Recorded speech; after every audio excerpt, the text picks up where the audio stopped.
Esta semana, en Vaticano, revisamos los momentos clave del viaje del Papa Francisco a Bélgica y Luxemburgo. Examinamos la exhortación apostólica del Papa Francisco inspirada en los escritos de Santa Teresa de Lisieux y les mostraremos las últimas noticias relacionadas con el beato Carlo Acutis. Todo esto y mucho más a continuación en Vaticano.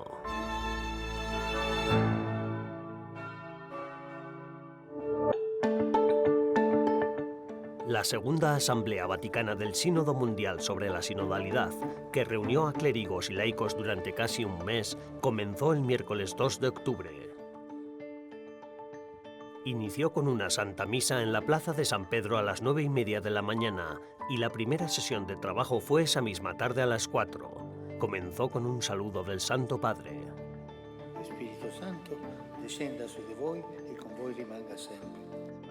El Sínodo sobre la Sinodalidad, iniciado por el Papa Francisco en octubre de 2021, es una empresa mundial plurianual durante la cual se pidió a los católicos que enviaran comentarios a sus diócesis locales basándose en la pregunta ¿qué pasos nos invita a dar el Espíritu para crecer en nuestro caminar juntos?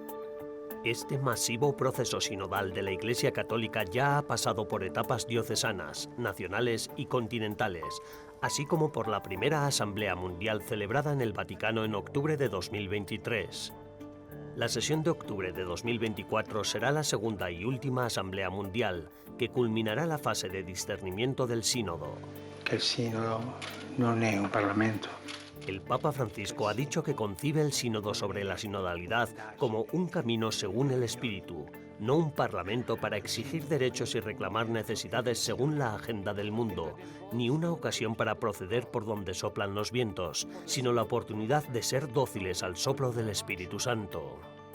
Las principales cuestiones y temas para la Asamblea Sinodal de 2024 se encuentran en el Instrumentum Laboris 2024, documento basado en los resultados de la sesión de 2023. En él se esbozan tres cuestiones generales. ¿Cómo podemos ser más plenamente signo e instrumento de la unión con Dios y de la unidad de toda la humanidad? ¿Cómo podemos compartir mejor los dones y las tareas sirviendo al Evangelio? ¿Qué procesos, estructuras e instituciones son necesarios en una iglesia sinodal misionera? El documento se centra en cómo la iglesia sinodal está en misión y propone formas concretas de aplicar un enfoque más sinodal en el gobierno de la iglesia, la teología, la misión y el discernimiento de la doctrina. La Asamblea de 2024 marcará el final de la fase de discernimiento. La siguiente fase se centrará en la implementación.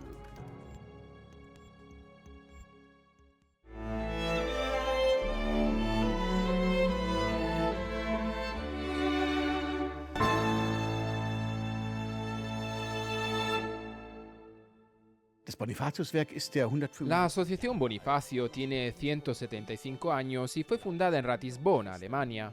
Su intención siempre ha sido ayudar a los católicos que viven en situación minoritaria en Alemania, pero en 1974 tuvimos la oportunidad de prestar ayuda al norte de Europa, desde Dinamarca hasta Groenlandia, pasando por Islandia y Finlandia, y en 1995 se sumaron los estados bálticos de Estonia y Letonia. Así que hace 50 años la asociación se hizo internacional. El 25 de septiembre, la Asociación Bonifacio celebró el 50 aniversario de su ayuda a Europa del Norte con una Santa Misa en la iglesia parroquial de San Esteban y Vito de Corbeil, Alemania. El obispo de Copenhague, Czeslaw Kothon, celebró la misa.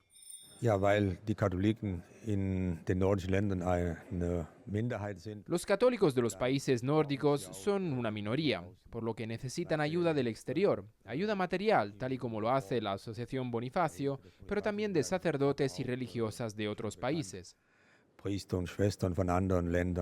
También estuvieron presentes en la Santa Misa los embajadores de Suecia, Lituania, Letonia y Estonia. El secretario general de la Asociación Bonifacio, Monseñor Georg Austen, subraya que la Iglesia en el norte de Europa es fuerte y está creciendo, también gracias al apoyo de los sacerdotes de Alemania. La segunda cosa que es muy importante para nosotros es la ayuda del Comisariado de la Diáspora. Se trata de una ayuda de sacerdotes para sacerdotes, porque en muchas zonas del norte de Europa no hay posibilidad de ayuda estatal ni eclesiástica, pues no existen los impuestos eclesiásticos. Así que cada sacerdote en Alemania da el 1% de su salario con la intención de apoyar a los pastores en el norte de Europa y los países bálticos. Así ayudan a pagar sus salarios, vehículos o apartamentos. Después de la Santa Misa, se inauguró un nuevo retablo en la iglesia barroca, cuyo lienzo ha sido declarado Patrimonio de la Unidad por la UNESCO.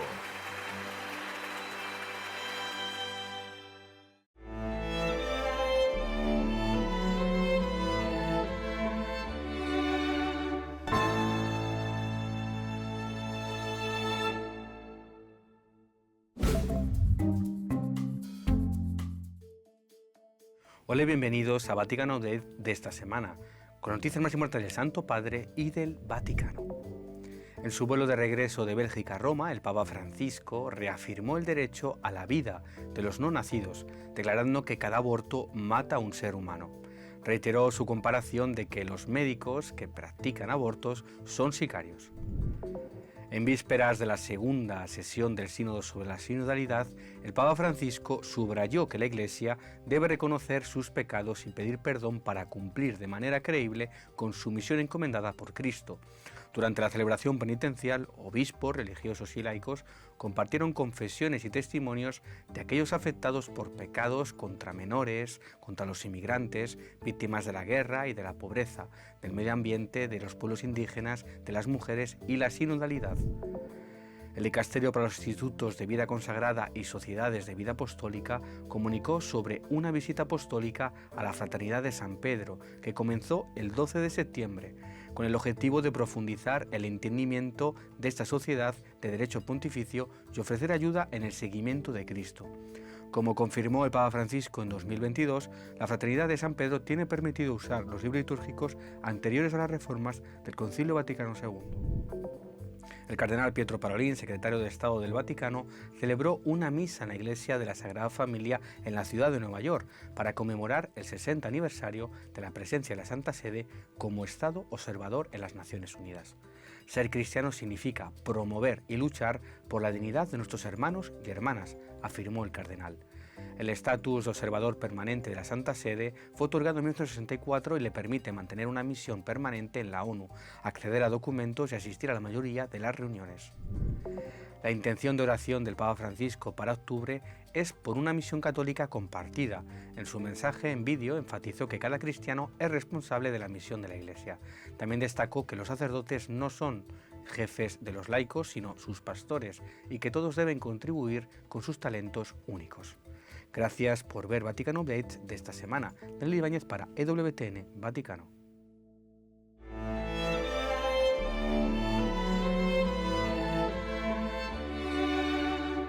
En breves instantes, regresamos con una mirada al viaje del Papa Francisco a Bélgica y Luxemburgo.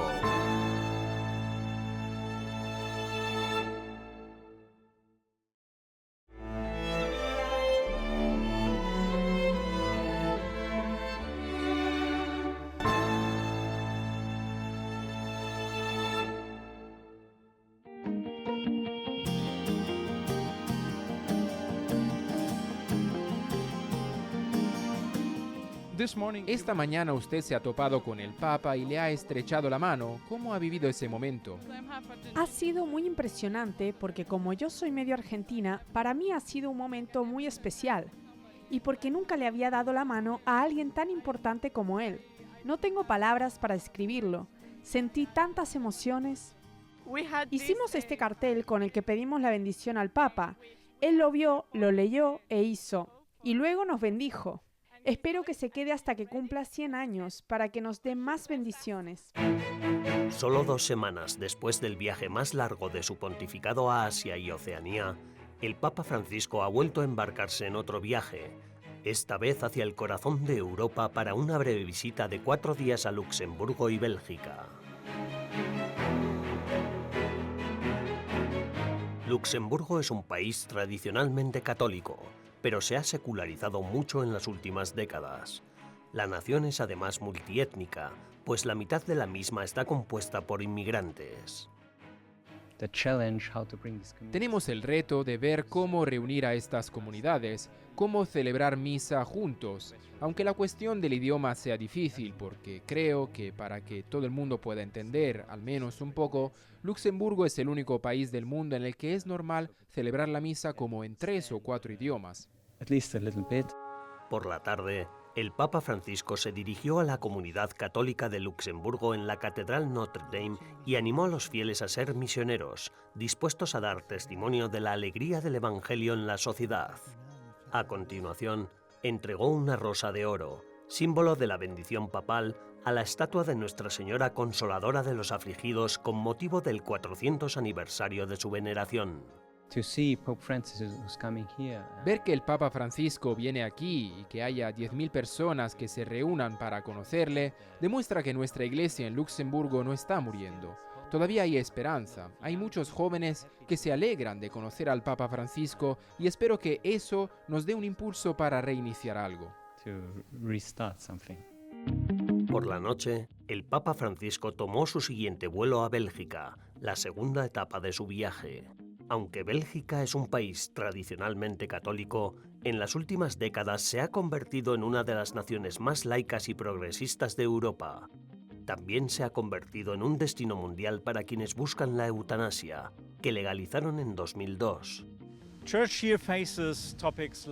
La iglesia de aquí se enfrenta a temas como la eutanasia, al debate sobre el cambio climático, al de los derechos de la mujer. Estos son los temas que se debaten ahora en la política y también en la iglesia, y no parece que se vea ningún final a tanta discusión. El principal objetivo del viaje del Papa Francisco a Bélgica es conmemorar la fundación de la universidad católica más antigua del mundo, la Universidad Católica de Lovaina. La institución alberga una de las principales facultades de teología del mundo. Que comprende la vida y parla a la vida. Para mí el mensaje más importante es el de la paz. A día de hoy estamos con conflictos en Europa y en Israel. Allargare i confini e diventare uno spazio aperto per l'uomo, per la società. Habló del medio ambiente. Yo estudio ciencias, así que me tomo muy en serio la contaminación atmosférica y química. Sé que es un tema muy importante, incluso aquí en Bélgica, donde también hay mucho margen de mejora. Perché ha perduto la chiave per comprendere l'essenza dell'uomo. Espero que la gente se convierta al catolicismo y que podamos permanecer unidos. Eso es todo lo que espero del futuro. Pater, Filius e Spiritus Sanctus. De verdad que espero que el Papa Francisco pueda inspirar a algunos jóvenes cristianos que ya no practican y que creen interés por el estudio de la palabra de Dios. El Santo Padre también se reunió con profesores de la escuela neerlandófona de Lovaina. Para mí esos son aspectos de una universidad católica que van en contra de la parcialidad profesional, al igual que sucede con el racionalismo absoluto, del que el Papa también reniega. Pensar que ya lo sabes todo es también un gran peligro, pues existe el riesgo de que empieces a creer que ya lo sabes todo, y entonces incurres en un error que el Papa Francisco también reprueba, a saber, sentirte superior a los demás. El Papa Francisco rezó ante la tumba del rey católico belga Balduino, que abdicó temporalmente de su trono en 1990 antes de firmar una ley que legalizaba el aborto. El último día de su viaje, el Santo Padre también habló de su encuentro con las víctimas de abusos. Nella Chiesa c'è posto per tutti. En la iglesia hay lugar para todos, todos, pero todos seremos juzgados y no hay lugar para el abuso, no hay lugar para encubrir el abuso. Hay que sacar el mal a la luz, como han hecho algunos de los abusados, con valentía. Eso se acaba sabiendo, que se juzgue al acusador, sea laico, sacerdote, obispo, que se le juzgue. Che sia giudicato. Durante la misa, el Papa Francisco beatificó a la carmelita Sor Ana de Jesús, hija espiritual de Santa Teresa de Ávila y amiga de San Juan de la Cruz.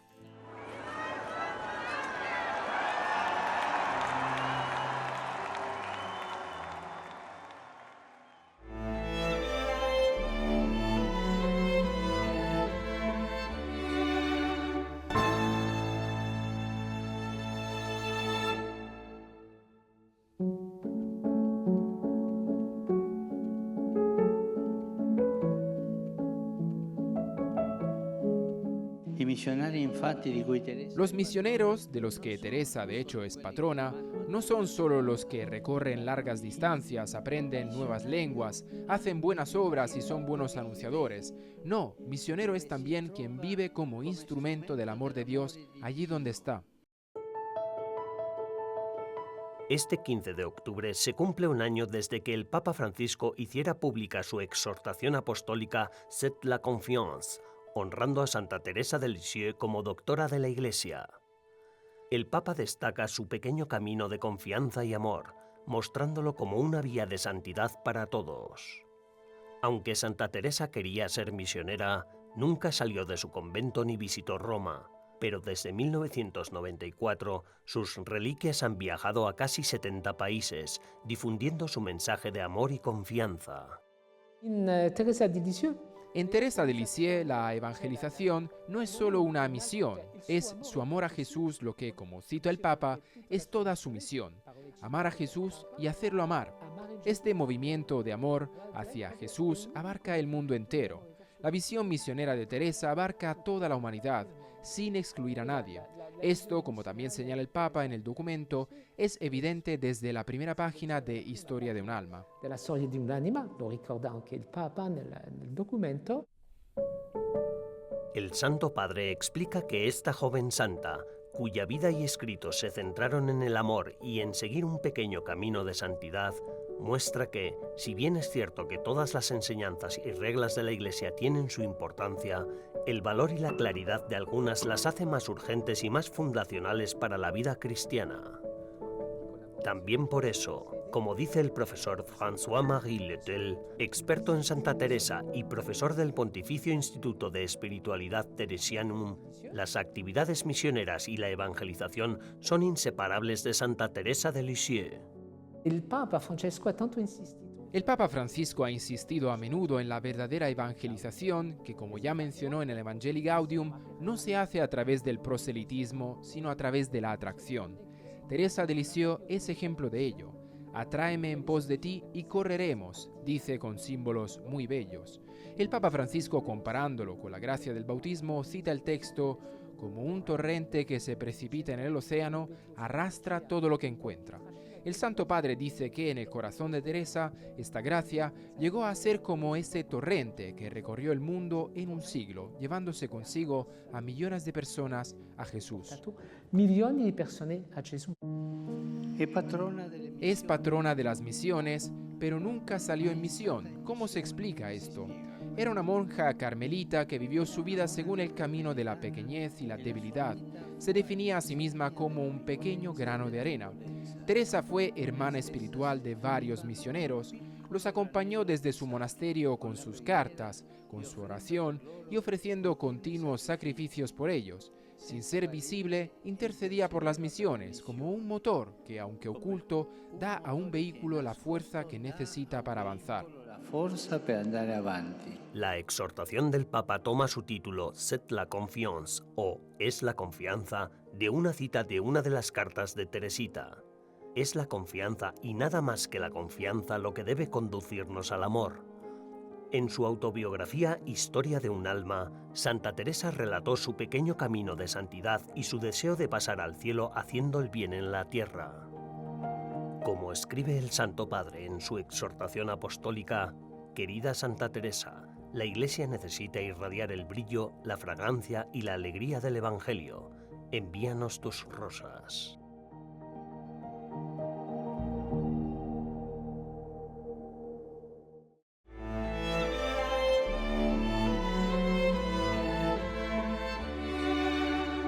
Tras una breve pausa, regresamos con información actualizada sobre el beato Carlo Acutis.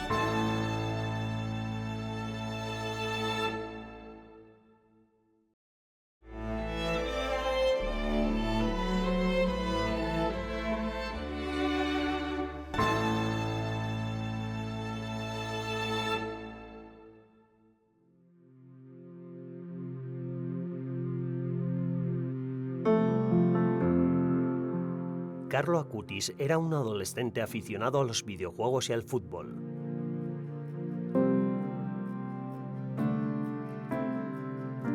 pero a los 15 años ya había hecho algo extraordinario: crear un movimiento mundial de fe en Internet. Y hoy está en camino de convertirse en el primer santo millennial. Nacido en 1991, Carlo Acutis era un chico normal y corriente con una misión extraordinaria. En una época en la que muchos de sus compañeros veían Internet como una herramienta de entretenimiento, Carlo lo veía como una herramienta que podía llevar a otros a Dios. Catalogó los milagros eucarísticos, creando una exposición virtual que ya ha dado la vuelta al mundo.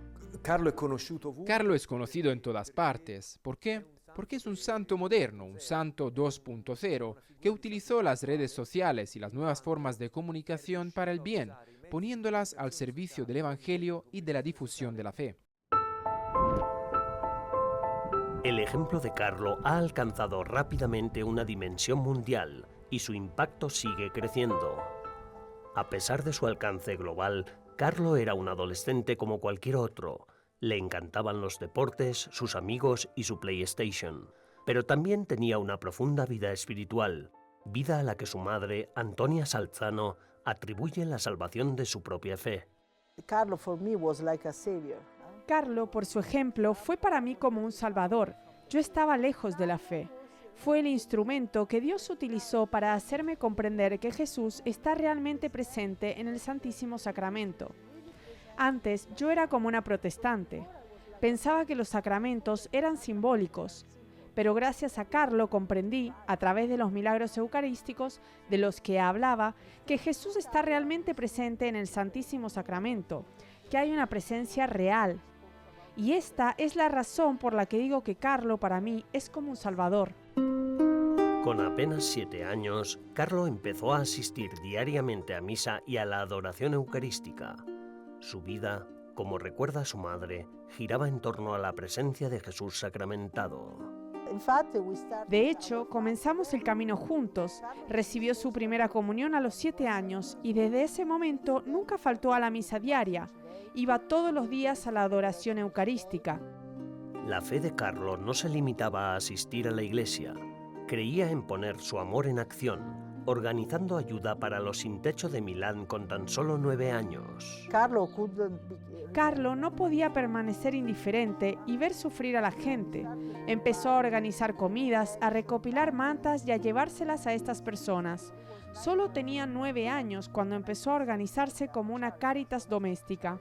Siempre decía: tengo todo lo que necesito, tengo casa, tengo padres. ¿Cómo puedo ignorar a los que no tienen nada?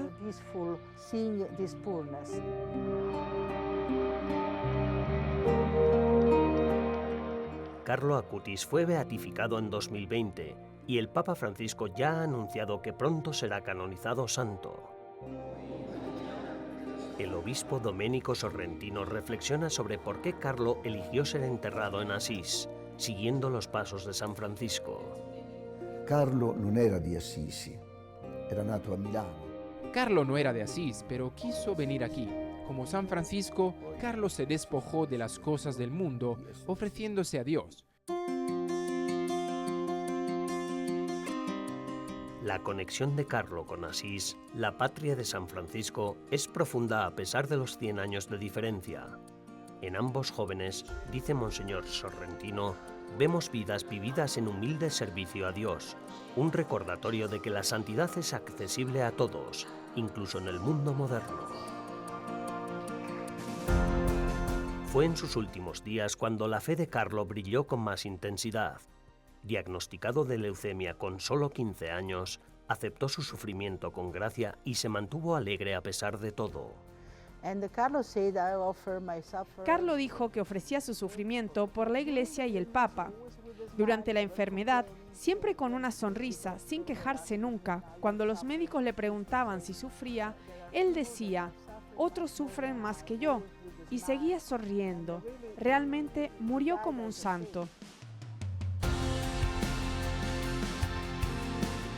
El legado de Carlo sigue inspirando y atrayendo a muchos jóvenes a su tumba en Asís por la forma en que vivió su vida en la fe, el amor y el servicio a través de la tecnología y al margen de ella. Carlo Acutis, el primer beato millennial, es la prueba de que, incluso en la era digital, la santidad es posible.